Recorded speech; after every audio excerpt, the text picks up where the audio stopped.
আসসালামু আলাইকুম। মীর তৌফিক হোসেন স্বাগত জানাচ্ছি এনটিভির সন্ধ্যার খবরে। ক্ষমতাসীন দল ধর্ষকদের পাহারাদারির ভূমিকা পালন করছে বলে অভিযোগ করেছেন ডাকসু ভিপি সাদিক কায়েম। রাজধানীর রামপুরা, নরসিংদী সহ দেশের বিভিন্ন স্থানে সংঘটিত সাম্প্রতিক নৃশংস হত্যা এবং ধর্ষণের ঘটনার প্রতিবাদে ঢাকা বিশ্ববিদ্যালয়ে আয়োজিত বিক্ষোভ কর্মসূচি পরবর্তী সমাবেশে তিনি অভিযোগ করেছেন। সাদিক কায়েম বলেছেন, সরকার ক্ষমতায় আসার পর থেকে নাগরিকদের জানমালের নিরাপত্তা নিশ্চিত করতে ব্যর্থ হয়েছে। তিনি হুঁশিয়ারি উচ্চারণ করে বলেন, অনতিবিলম্বে এসব ন্যাক্কারজনক ঘটনার সুষ্ঠু বিচার নিশ্চিত না করলে ছাত্র সমাজ জুলাইয়ের মতো আবারও রাজপথে নামতে বাধ্য হবে। সমাবেশে ডাকসুর অন্যান্য নেতারা বলেন, সরকারি দলের পাশাপাশি বিরোধী দলগুলোর এবং এ বিষয়ে দৃশ্যমান কোনো শক্ত অবস্থান নেয়নি। বিশেষ করে জামায়াত এবং এনসিপিকে এসব ঘটনায় কার্যকর আন্দোলন করতে দেখা যায়নি বলেও অভিযোগ করেন তারা। এ সময় বক্তারা রাজনৈতিক পরিচয়ের ঊর্ধ্বে উঠে অপরাধীকে অপরাধী হিসেবে বিবেচনা করার আহ্বান জানান। আগামী 10 মার্চ পরীক্ষামূলকভাবে বগুড়ায় ফ্যামিলি কার্ডের উদ্বোধন করবেন প্রধানমন্ত্রী তারেক রহমান।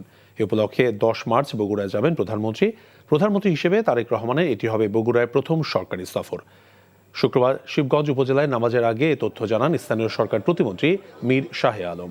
প্রতিমন্ত্রী বলেছেন, সরকার ঘোষিত সামাজিক সুরক্ষা কর্মসূচির অংশ হিসেবে ফ্যামিলি কার্ড বিতরণ কার্যক্রমের সূচনা হবে বগুড়া থেকেই। প্রধানমন্ত্রীর সফর ঘিরে ইতিমধ্যেই জেলা প্রশাসন এবং স্থানীয় নেতাকর্মীদের মধ্যে প্রস্তুতি শুরু হয়েছে বলে জানান প্রতিমন্ত্রী। কার্ডধারী প্রতিটি পরিবার মাসে 2,500 টাকা করে আর্থিক সহায়তা পাবে। দেশের দরিদ্র এবং নিম্নবিত্ত পরিবারের নারীরা এ সুবিধার আওতায় আসবেন।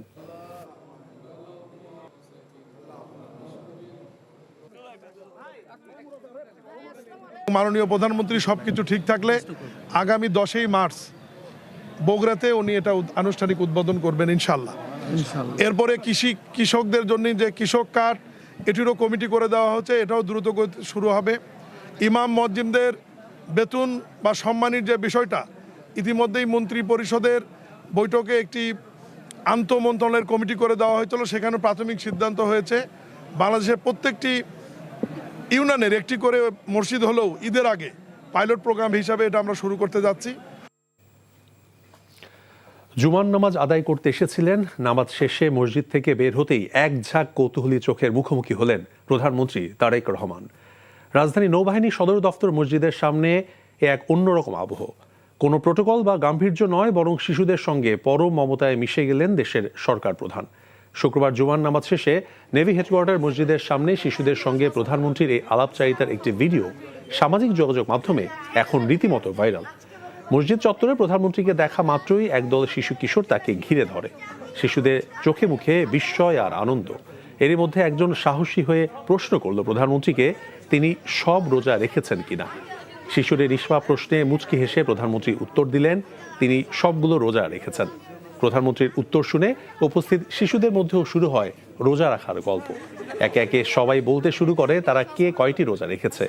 এ সময় এক শিশু দাবি করল সেও সবগুলো রোজা রেখেছে। শিক্ষামন্ত্রী আনম এহসানুল হক মিলন বলেছেন, শিক্ষকতার বাইরে অন্য পেশা নিলে অনুমতি নিতে হবে, কারো থাকলে সে বিষয়ে তদন্ত হবে। দুপুরে চাঁদপুরের কচুয়া উপজেলা পরিষদে মাসিক সমন্বয় সভা এবং আইনশৃঙ্খলা কমিটির সভা শেষে তিনি সাংবাদিকদের এসব কথা বলেন। শিক্ষামন্ত্রী বলেন, গণমাধ্যম সচেতন এবং নিষ্ঠার সঙ্গে যে রিপোর্ট করবে তা দেখে ব্যবস্থা নেওয়া হবে। শিক্ষা ব্যবস্থা নিয়ে তার অনেক পরিকল্পনা রয়েছে জানান মন্ত্রী। এ সময় শিক্ষামন্ত্রীর সঙ্গে দলীয় নেতাকর্মী সহ উপজেলা প্রশাসনের কর্মকর্তারা উপস্থিত ছিলেন।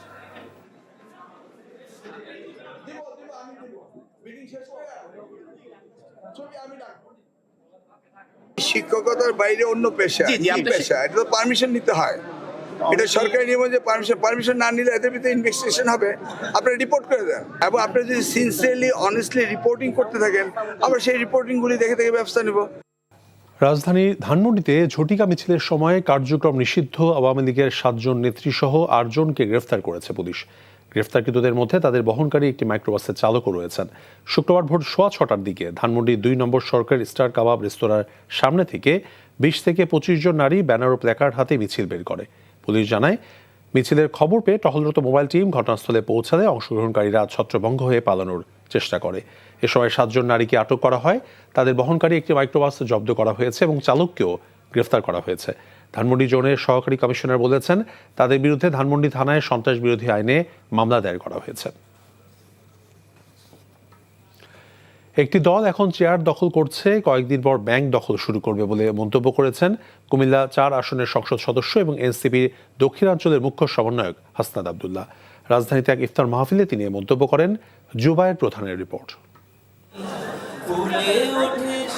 নবম রমজানে রাজধানীর শাহজাহানপুরের রেলওয়ে অফিসার্স ক্লাবে ইফতারের এমন আয়োজন পিরোজপুর ১ আসনের নবনির্বাচিত সংসদ সদস্য মাসুদ সাইদির উদ্যোগে। ঢাকায় বসবাসরত পিরোজপুর সদর, নাজিরপুর এবং জিয়ানগরবাসীর সম্মানে এই ইফতার আয়োজনে হাসনাত আব্দুল্লাহ সহ অংশ নেন ৪ জন সংসদ সদস্য।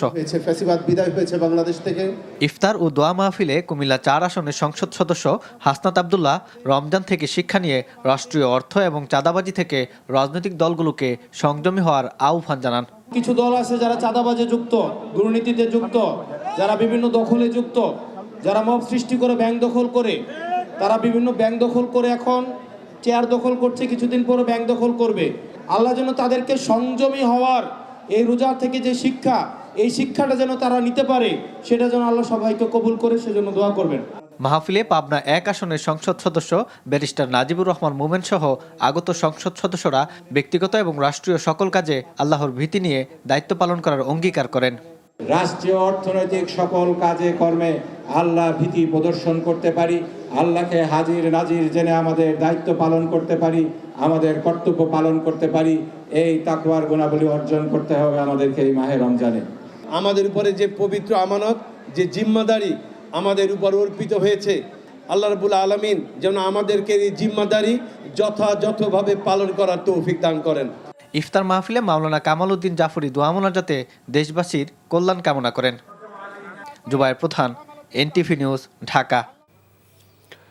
সুবিধা বঞ্চিত শিশুদের সঙ্গে ইফতার করার মধ্য দিয়ে প্রতিষ্ঠার ১৭ বছর পার করল ভালো কাজের হোটেল খ্যাত ইউথ ফর বাংলাদেশ। রাজধানীর একটি কনভেনশন হলে প্রতিষ্ঠানটির ৪র্থ জাকাত সামিট অনুষ্ঠিত হয়েছে। দেশের ছিন্নমূল পথ শিশুর পাশাপাশি বিভিন্ন সমাজসেবী সংগঠনের প্রতিনিধিরাও সামিটে অংশ নেন। সামনের দিনগুলোতে আরও বেশি সামাজিক সুবিধাবঞ্চিতদের নিয়ে কাজ করতে চায় ইউথ ফর বাংলাদেশ। তামজিদ সুমনের রিপোর্ট। রাজধানী সহ দেশের ছিন্নমূল শিশুদের নিয়ে কাজ করার সংগঠনের নাম ইউথ ফর বাংলাদেশ। ১৭ বছর আগে ভালো কাজের হোটেল কর্মসূচি দিয়ে কাজ শুরু করা এই সংগঠনের ব্যাপ্তি বেড়েছে বহুগুণ। একসময় শুধু বিনামূল্যে ছিন্নমূল মানুষকে খাওয়ানোর কর্মসূচি থাকলেও দিন বছর পেরিয়ে বৃদ্ধাশ্রম, বৃক্ষরোপণ, ক্যান্সার আক্রান্ত রোগী, ত্রাণ বিতরণ সহ বিভিন্ন সামাজিক কার্যক্রমে নিয়োজিত করেছে ইউথ ফর বাংলাদেশ। জীবনযুদ্ধে প্রায় হেরে যাওয়া মানুষগুলোকে বাঁচার স্বপ্ন দেখায় এই সংগঠন। যখন পথভ্রষ্ট হয়ে মানুষ কিনারায় গিয়ে ঠেকে যায়, সেই সময় সম্বলহীন মানুষগুলোর স্বপ্ন বুননে নিজেদেরকে উজাড় করে দেয় youth for Bangladesh.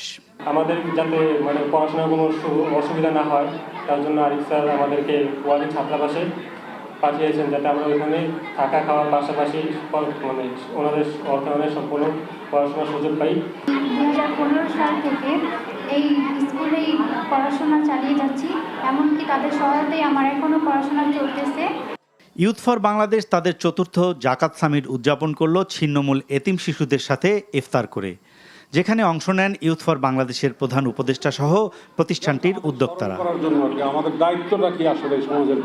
Youth for বাংলাদেশের প্রতিষ্ঠাতা জানান, কিছু জাহিরের জন্য নয়, বরং সামাজিক দায়বদ্ধতা থেকেই এসব কর্মকাণ্ড করে যাচ্ছে সংগঠনটি। আমাদের যে কার্যক্রম, আসলে এখানে জাকাতের একটা অনেক বড় অংশ এই কার্যক্রমে ব্যয় হয়। তো এটা থেকে আমরা কি কাজ করছি জাকাতের প্রাপ্য টাকার মাধ্যমে, এটা আসলে জাকাত সামিটে আমরা এটা প্রদর্শিত হচ্ছে। আমাদের ভালো কাজের হোটেলে 16টা জায়গায় অ্যাজ ইউজুয়াল প্রতিদিনই 4 থেকে 4,500 মানুষের জন্য একটা খাবার রান্না হয়। আর রমজানে কিন্তু ইফতার হচ্ছে 7,000 মানুষের জন্য এবং সেহরি হচ্ছে 1200 মানুষের জন্য। ডেলিটেন স্কুল আমাদের 6টা ক্যাম্পাস আছে, যেখানে একদম সুবিধা বঞ্চিত পথ শিশুরা ওরা বিনামূল্যে পড়ছে। সামনের দিনগুলোতে সমাজের অসহায় ও এতিমদের জন্য আরও বেশি কাজ করতে সবাইকে এগিয়ে আসার আহ্বান জানায় ইউথ ফর বাংলাদেশ। যারা আল্লাহর রাস্তায় দান করে, যেন কেউ একটা শস্য বপন করলো, সেখানে 7টা শীষ হলো। Tamjid Suman, NTV news, Dhaka. অবাধ তথ্য প্রবাহ ঠিক রাখার মাধ্যমে সরকারের জবাবদিহিতা নিশ্চিত করা হবে বলে জানিয়েছেন তথ্যমন্ত্রী জহিরুদ্দিন স্বপন।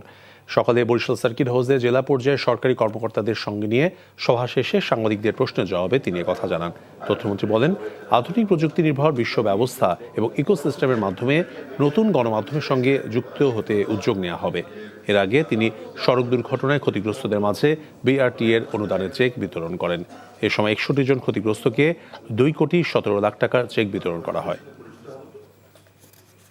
সাবেক অধিনায়ক সাকিব আল হাসানের দেশের হয়ে খেলা নিশ্চিত করতে তাকে আইনি সহায়তা দিচ্ছে বিসিবি।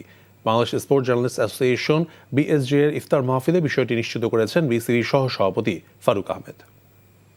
সাকিবের ব্যাপারটা ক্রিকেট বোর্ড থেকে যা যা করার, ওনার যেই মামলার যে কাগজপত্র ওইটা জায়গা মতো দেওয়া আছে, এখন এটা গভর্নমেন্ট ডিসাইড করবে এবং অবশ্যই ওইটা মানে আমরা আমাদের ক্রিকেট বোর্ড থেকে যে কাজটা করা দরকার ওটা করে ফেলেছি আর কি। আমরা এখন বাকিটা।